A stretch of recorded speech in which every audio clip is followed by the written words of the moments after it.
यहाँ तो शीतल कहीं नजर ही नहीं आ रही और ना ही वो वॉर्ड बॉय कहीं नजर आ रहा है। और ये जगह भी ऐसी लग रही है जैसे बरसों से यहाँ कोई आया ना। पर अगर वॉर्ड बॉय ने गाड़ी यहीं रोकी है तो इसका मतलब वो अंदर आया होगा।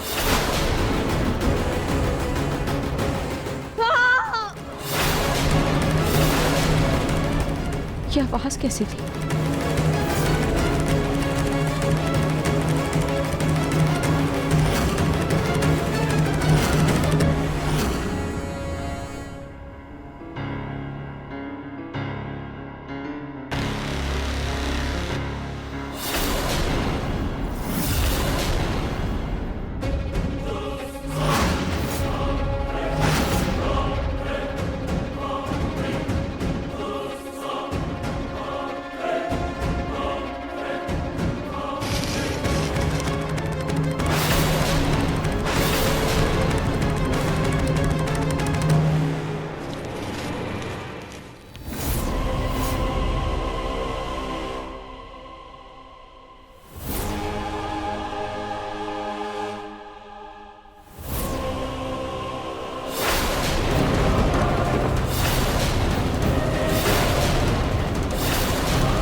ये कौन है?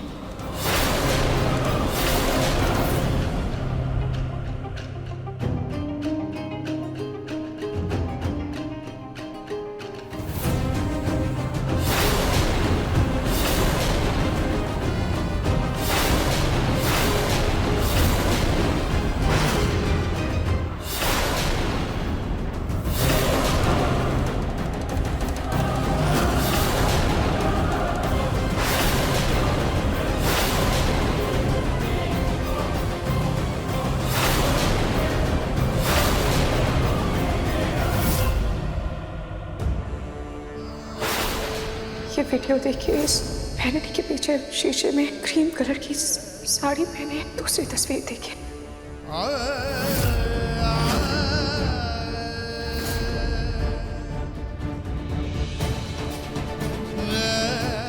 सब हो चाहे जो भी हो, मेरी दादी ऐसा नहीं कर सकती।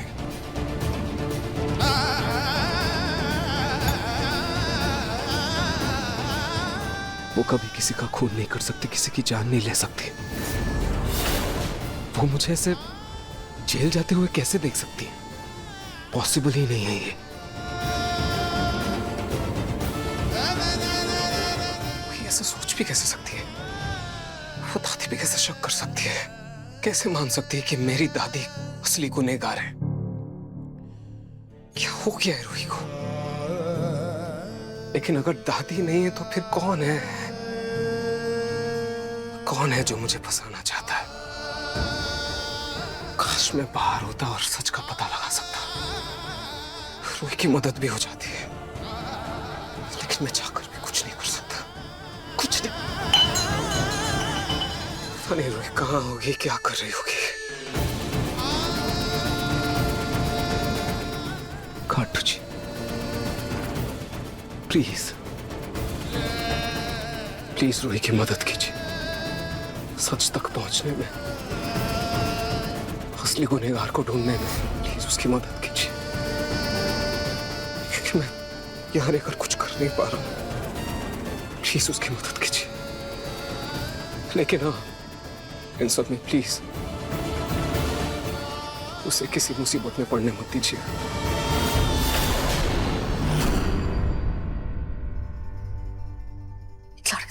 तो ये पलक की फोटो देख देख कर रो रहा है, टेस्ट हुए बाहर आया। तुझे पता है ये जो पलक है, इसकी आत्मा ने मेरा जीना मुहाल कर रखा है बेटा। दादी ये क्या बोल रही हैं आप? मैं बिल्कुल ठीक कह रही हूँ।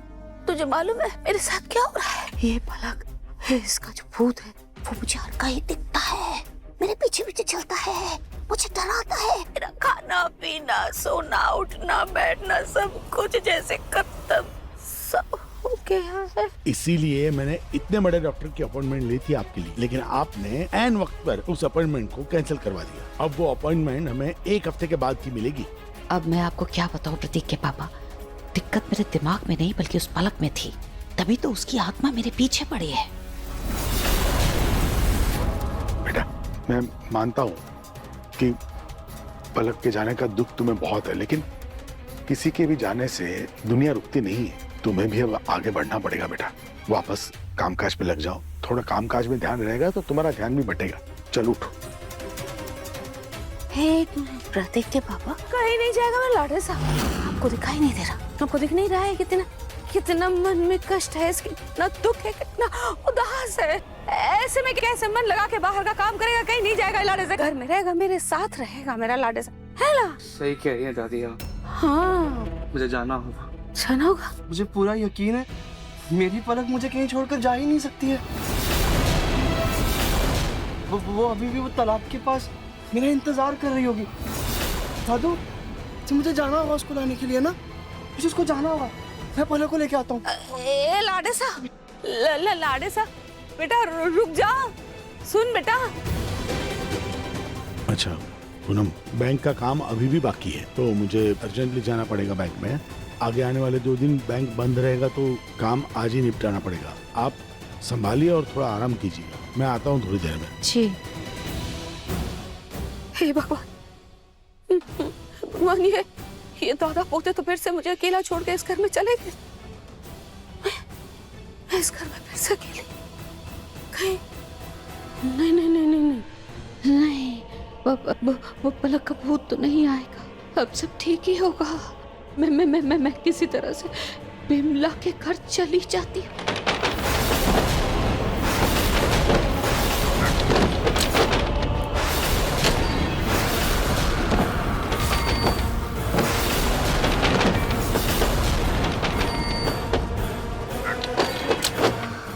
हे भगवान, कहीं ये पलक का भूत फिर से तो नहीं आ गया मुझे परेशान करने।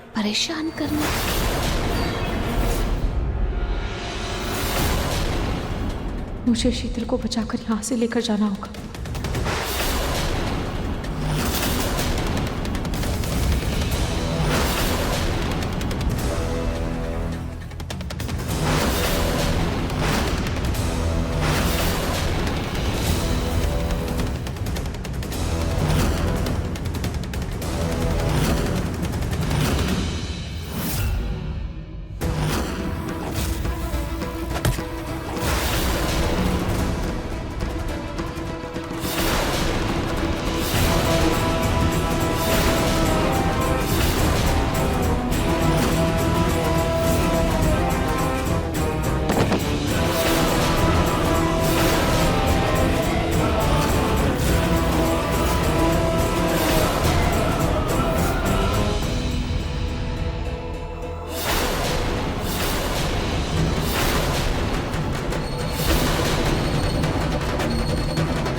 क्या किया तुमने?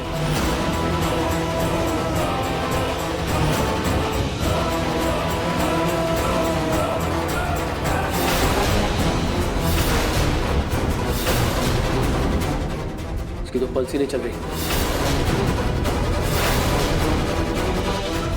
सांसें भी बंद है। क्या कर दिया तुमने? मार दिया इसे? पागल हो गई हो क्या तुम? मैं इसे नहीं मारना चाहती थी, बस सच तक पहुंचने से रोक रही थी। खड़े खड़े मेरा मुंह मत देखो, जल्दी से इसे डॉक्टर के पास लेके जाओ। जेल जाने का शौक तुम्हें होगा, मुझे नहीं। मैं इसे कहीं नहीं लेके जाऊंगा।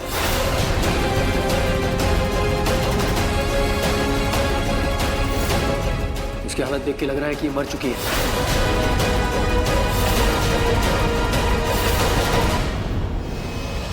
अब डॉक्टर के पास जाने का कोई फायदा नहीं है।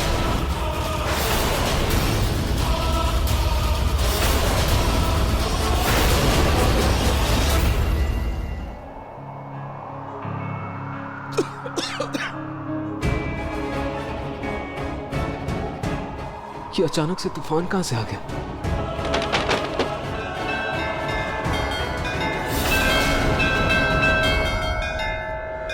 ये अचानक से तूफान कैसे आ गया?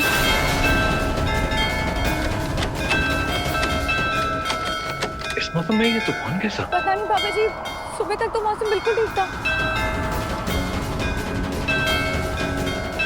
देखा तुझ, मेरा नहार जेल में है, कहीं वो किसी मुसीबत में तो नहीं। उसकी रक्षा करना, रक्षा करना। सुबह से रूही का फोन ट्राई कर रही हूँ, लेकिन आउट ऑफ रीच आ रहा है। आई होप वो ठीक हो। मन सुंदर रात 8 बजे दंगल टीवी पर।